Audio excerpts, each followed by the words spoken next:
So we've looked at the Chinese context enough to have a sense of the religious sphere into which both Confucianism and Taoism develop. Today we'll turn to Confucianism and we'll stay with this tradition for the next 2 lectures, after which we'll turn to Taoism. Now, these 2 traditions have a lot in common. They both emphasize the goal of establishing harmony between heaven, earth, and humanity. Both display organic thinking, a sort of thinking that focuses on the functional relationships between things in terms of a larger whole of which all are a part. And again, we can contrast this to an architectural model. And they both developed out of the Warring States period in China, offering themselves up as potential solutions to the chaos of this period. Now, we've talked about how for scholars coming from different disciplinary fields, Confucianism isn't seen as a religion. But what we want to emphasize here is that when the ideal is harmony between heaven, earth, and humanity, political collapse is a cosmic problem. And the solutions offered by both Confucianism and Taoism are therefore cosmic solutions. The image here is taken not from the Chinese context, but it fits well nonetheless. It's the spaceship Earth, with which, if you're not familiar, you should go enjoy some time Google searching, as presented by the American inventor and environmental theorist Buckminster Fuller, who invented the geodesic dome, among other things.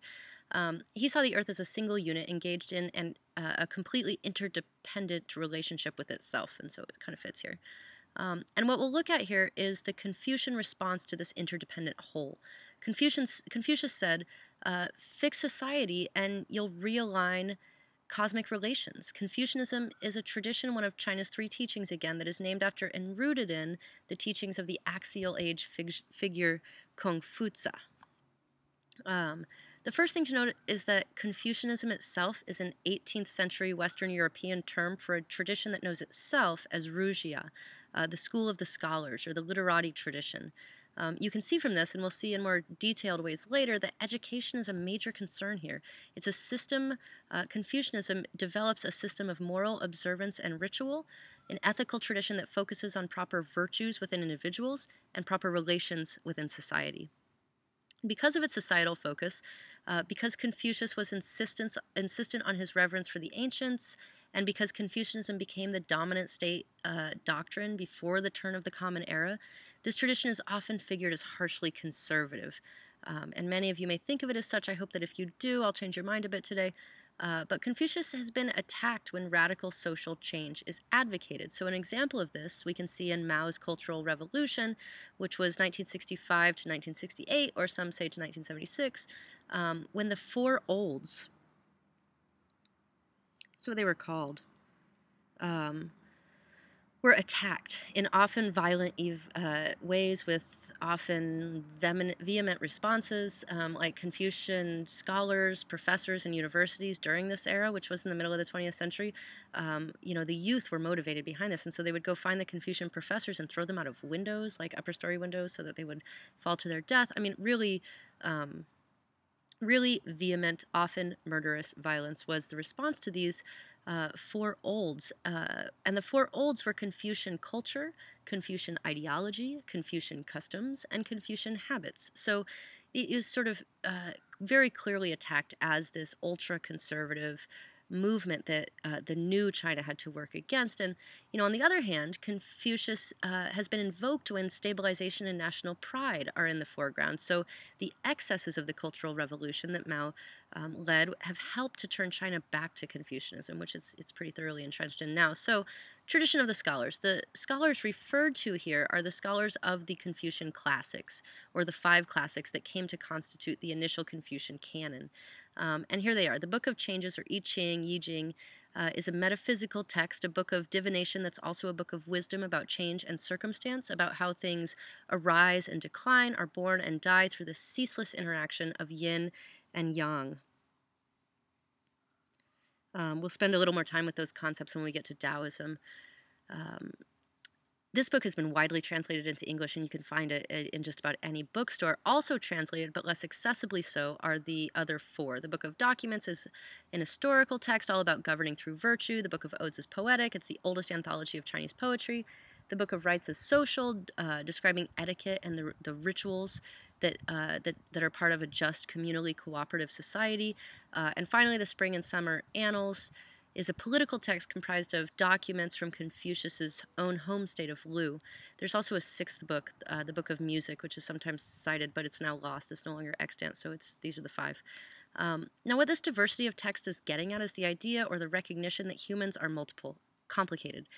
They are, as Walt Whitman said, vast and contain multitudes. And understanding them, understanding ourselves, means cultivating a number of sight lines. It means getting a wide variety of perspectives. So that's the understanding that these texts, the diversity of these texts sort of point to. And one important point, something that Confucius himself was insistent upon, was that he did not write these books. He edited them. Asserting his own authorship would not have made sense to Confucius, would not have been in keeping with his deep reverence for the ancients, for the collective human wisdom to which all, including himself, are heir. So authorship would have taken to himself some of that credit, and that was counter to all of his aims. So he says here, I'm a transmitter and not a creator. I believe in and I have a passion for the ancients. There's something deeply humble about that. All of his work cultivated on fostering stability in a time of great change. Although Confucius was himself alive a little before what's most commonly referred to as the Warring States period, the tradition that bears his name really came to fruition during this period. And so in this time, Confucius saw and tried to respond to the beginnings of it. So it's worth understanding a bit of what was going on here. And we can start by taking a look at this map and noting the place of Lu. It's here, which was Confucius's home state. You can see that it's surrounded by and buffeted by several other states, all in contention with one another. So he could have been more isolated. He could have seen less warfare. He was born into a city that was pretty guaranteed. It wasn't the most guaranteed. There's some smaller ones and more in the middle there, but there was a lot of contention at the borders all over the place. Now, it's not only war that's the problem during this era, it's also population, new developments in weaponry and technology generally. It's out of this very tumultuous time when the Zhou dynasty was in a long and painful period of collapse, when it just wasn't clear who had the mandate of heaven, that when many leaders claimed the mandate all at once, that Confucianism grows. It wasn't until 221 BCE that the Qin dynasty, spelled generally like that, came to dominate and put an end to, or really just controlled, or exert some control over that constant warfare, and thereby took to itself the mandate of heaven. Now remember that Confucianism approaches this chaos, the collapse of political order, as a cosmic problem, and sought to offer a cosmic solution by concentrating on humanity's part in this. Confucianism turned to social order, claiming that if we fix society, we will realign cosmic relations, and it was a tradition that was politically concerned in a dangerous time. And so it advocates not force, which breeds resentment, not love, which ends war only in a perfect world, which this one isn't, not retreat, which is selfish. I mean, you might be able to get up to the hills and sort of not see the warfare, but you're not doing any good for the rest of society, or so says Confucius' cosmic order, but engagement, which according to Confucius is the only way to make genuine, authentic change in a positive way. And Confucius's primary goal was social harmony. This image is a nice one for us here, though again taken from an entirely separate context. In its own context, this image is meant to illustrate the aims of the secular humanist, of secular humanism, a modern movement that we'll get to at the very end of the semester. And, I'm not sure how Jack Raval would feel about us using it in this context, but I am using it because it does reflect well what we're talking about here, and it also points to the constant, more or less calculated theft that is part of religious expression throughout human history. You could, understand the history of religions as the history of calculated theft. But anyway, the secular humanist here has taken the yin-yang symbol and overlaid it with the secular humanist emblem, that little person. But in doing this, I'm guessing unintentionally, has represented really well the Confucian project of establishing cosmic harmony by focusing on human relationships, the relationship of social interaction. In the Confucian world, social cohesion is privileged above all else because for Confucius, it leads to all else. So you could quote the great American poet Michael Jackson here and say that if you want to make the world a better place, you take a look at yourself, right? And that's where you make the change. And you could, tweak it a little for our own purpose, maybe a little more directly, to say that if you want to establish cosmic harmony, take a look at the way you interact with other people and work to develop a stronger and more authentic sense of harmony in your own small-scale social relations, because that's what you have control over. So next time we'll turn to a few of the specific doctrinal claims and ritual methods by which one might do this and do it well, by which one might intentionally and authentically exert control over those aspects of one's life that one already has control over, that one already makes the decisions through. So we'll look at some specific ways that this project plays out.